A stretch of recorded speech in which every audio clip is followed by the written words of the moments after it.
언어의 속성과 사람에 대한 이해예요. 네. 어려워요. 저도 지금 조금 걱정이 되고요. 제가 이해되면 다 이해된 거니까 네, 저만 네, 네. 이해시켜 주시면 됩니다. 네, 알겠습니다. 안녕하세요. 온토리TV 민수경입니다. 안녕하세요. 인플로 대표 최인호입니다. 대표님 안녕하세요. 네, 안녕하세요. 저희가 아마 한 15년 정도 인연이 된 것 같아요. 굉장히 오래 세월을 그냥 드문드문 한 번씩 보긴 했는데 최근에 이제 대표님이 나봐서 인문학이라는 주제로 해서 활발하게 활동을 하고 계시잖아요. 네. 오늘 강의 주제가 언어의 속성과 사람에 대한 이해예요. 네. 대표님이 지금 언어에 대한 강의를 하고 계시잖아요. 네. 예전에는 스피치, 소통 강의 이제 많이 하셨는데 좀 언어에 포커싱에 대해서 강의를 많이 하시는 것 같아요. 이 강의를 하시게 된 계기가 있으세요? 아시다시피 일단 우리는 방송을 네. 시작했잖아요. 전 이제 대학을 졸업하자마자 방송을 했거든요. 그래서 생각해 보니까 애를 낳고 나서까지 계속 방송을 했기 때문에 항상 말을 해야 되는 직업이었죠. 그래서 저는 항상 고민이 어떻게 하면 나의 생각을, 나의 메시지를 문장으로 잘 만들 수 있을까 늘 그 고민이었던 것 같아요. 네. 네. 그러다 보니까 언어에 대해서 늘 긴장하게 되고 그러니까 언어는 항상 뭔가 나에게 짐을 안겨주는 것 같고 그렇게 끙끙 앓고 있다가 아무래도 그래도 방송을 했다 보니까 강의를 시작할 때 자연스럽게 스피치 소통 강의를 하게 됐고 아시다시피 또 학원도 열었고 네. 그렇게 강의를 했는데요. 어느 날부터 조금씩 뭔가 벽에 부딪히는 그런 느낌을 받더라고요, 제가. 저의 어떤 느낌부터 시작이 되는데 제가 방송을 했을 때 한번 생각해 보니까 그런 적 없으셨어요? 뭔가 대본 이외의 것을 말을 해야 될 때 내 머릿속에 있는 어떤 지식이나 정보가 없으면 뭔가 텅텅 빈 말이 나오는 것 같은 그런 느낌이 들잖아요. 그런 느낌 든 날은 이제 집에 가서 이불킥 하면서 많이 울었죠. 네. 나는 왜 여기서 멈추고 있는가? 왜 깊은 이야기가 나오지 못하는가? 그래서 뭐 그 다음에는 이만큼 제 머릿속에 가득가득 시나리오를 써서 외우고 뭐 그렇게 방송을 많이 했었는데 역시 제가 스피치 강의를 할 때도 우리 학생들이나 교육생 분들께 언어를 많이 취합해서 말을 해라 이런 강의를 계속 하고 있더라고요.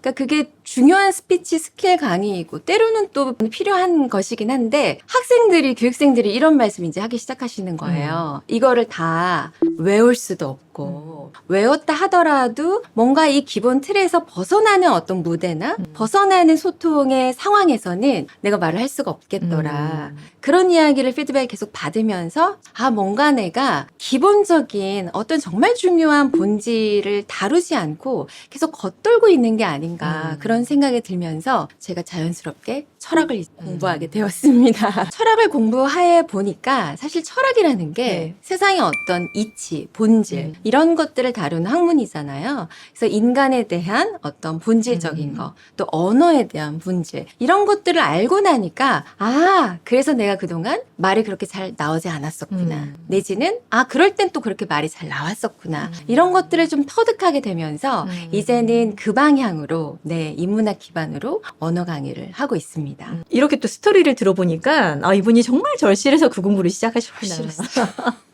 쉽지 않은 도전을 하셨구나. 네. 그런 생각이 좀 듭니다. 철학 기반 스피치, 인문학 기반의 이제 소통 강의를 하게 되신 건데 본질적인 질문을 드려보도록 하겠습니다. 강사님이 터득하신 언어란 무엇입니까, 그러면? 언어는 우리가 태어나서 배우는 언어, 그러니까 기능적인 언어. 저는 그거를 세상의 규율의 언어라고 표현을 하고 싶어요. 네.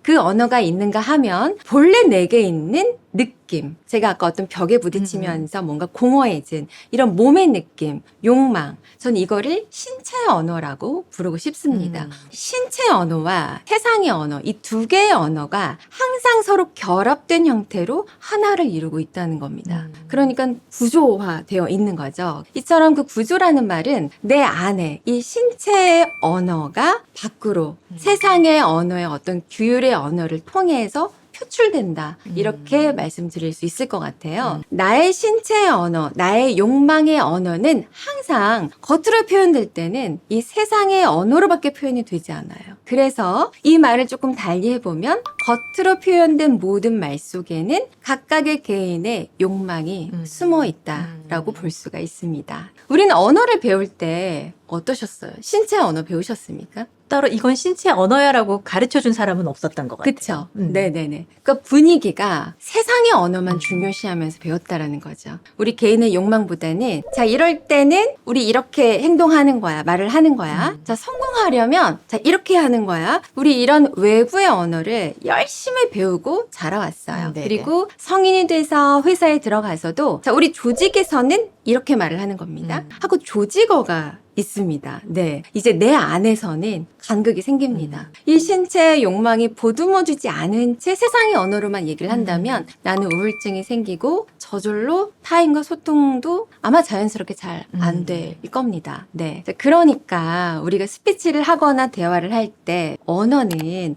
이 신체의 언어와 세상의 언어로 구조로 되어 있다는 사실을 인지를 하면서 나를 잘 챙기는 언어를 구사할 줄 알아야 된다라고 저는 강조를 하고 싶습니다. 네. 이 신체의 언어라는 게 굉장히 개념어여서 어렵게 느껴지지만 네. 사실은 욕망이기 때문에 욕망의 언어를 표출하라고 하니까 나의 욕망이 나 지금 물 마시고 싶어요. 자, 잠깐 끊었다 갈게요.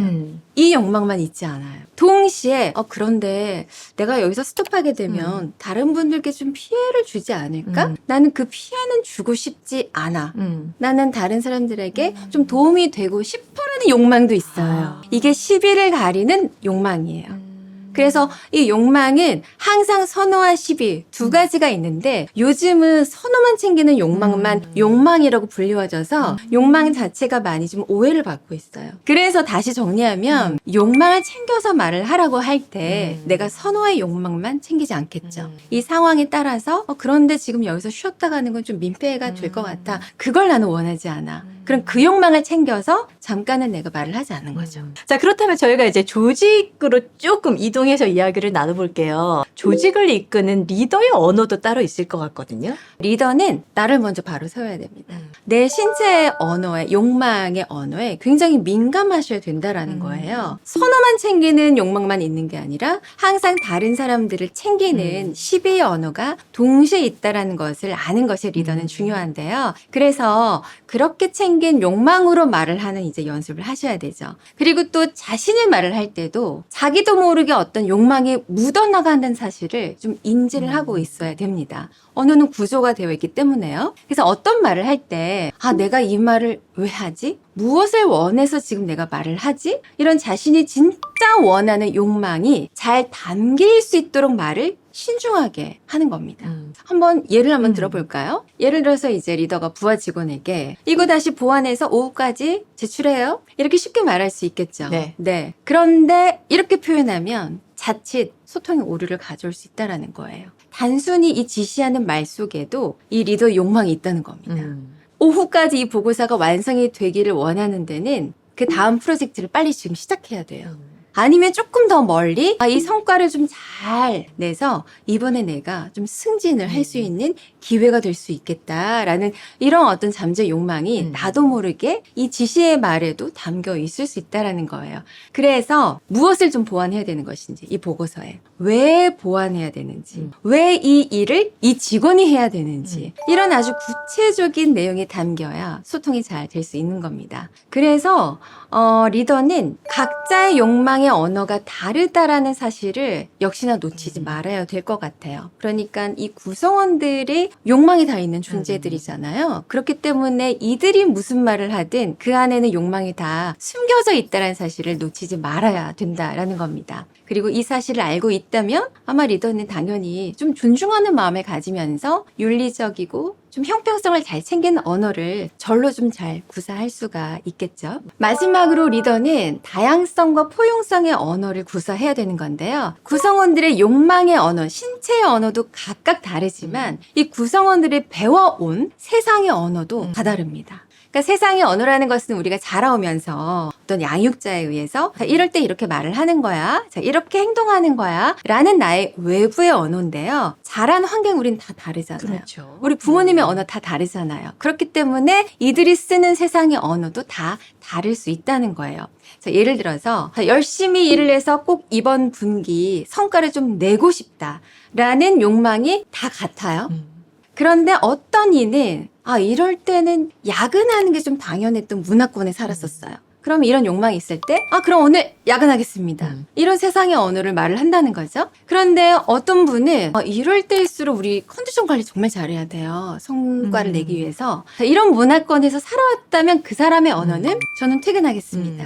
라는 말을 한다는 거죠. 자, 그런데 이렇게 언어에 대한 속성, 언어에 대한 이해가 없잖아요. 그러면 아니 어떻게 그렇게 말할 수 있어? 라든지 아니 내 말이 어려워? 쉬운 한국말이잖아. 못 알아들어? 이런 말을 하게 된단 말이에요. 모두 이제 곧 입 닫을 것 같은데요. 바로 꼰대가 됩니다. 그렇기 때문에 리더는 언어의 속성을 잘 알고 말하는 게 중요하겠습니다. 네. 이런 내용으로 이제 강의하시면서 많은 분들을 만나시잖아요. 네.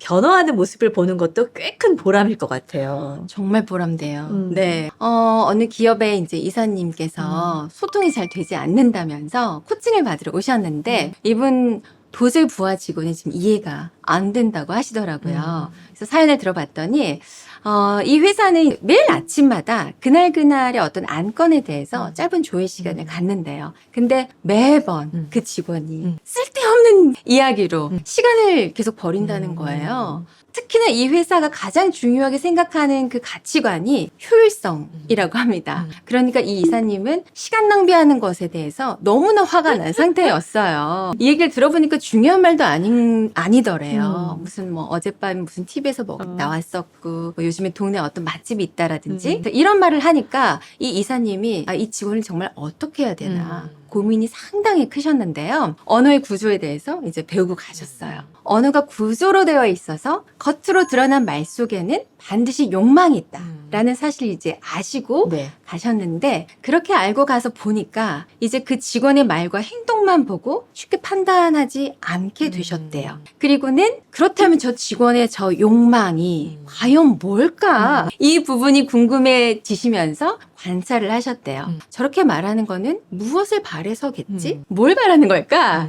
자, 이렇게 관찰을 하면서 알아보시니까 그 직원은 아침에 회사에 나오자마자 바로 안건에 대해서 조회를 하는 게 좀 싫었던 거예요. 분위기가 딱딱해지니까. 그래서 뭔가 이 분위기를 좀 말랑말랑하게 부드럽게 하기 위해서 그렇게 수다를 떨었다는 사실을 알게 되신 거예요. 나름대로는 노력한 거였는데. 노력한 거죠. 근데 그분도 그 욕망이 있기 때문에 그렇게 표출을 하셨던 거고. 자, 이 사실을 알고 나서 그 직원이 전혀 미워 보이지 않으셨다고 합니다. 네. 그리고 또 그렇게 알고 보니까 그동안 분위기가 좀 화기애애했던 게 그 덕분이었구나라는 사실을 또 아셨대요. 그리고 중요한 거는 자, 그 이후에 이 직원과 대화할 때는 항상 이야기거리를 가지고 대화를 하게 되셨대요. 왜냐하면 이 직원이 이제 욕망을 알게 되셨으니까. 네. 자, 이렇게 언어의 구조, 속성을 알고 소통을 하시니까 전보다 훨씬 편해지셨다고 해서 상당히 보람이 됐었습니다.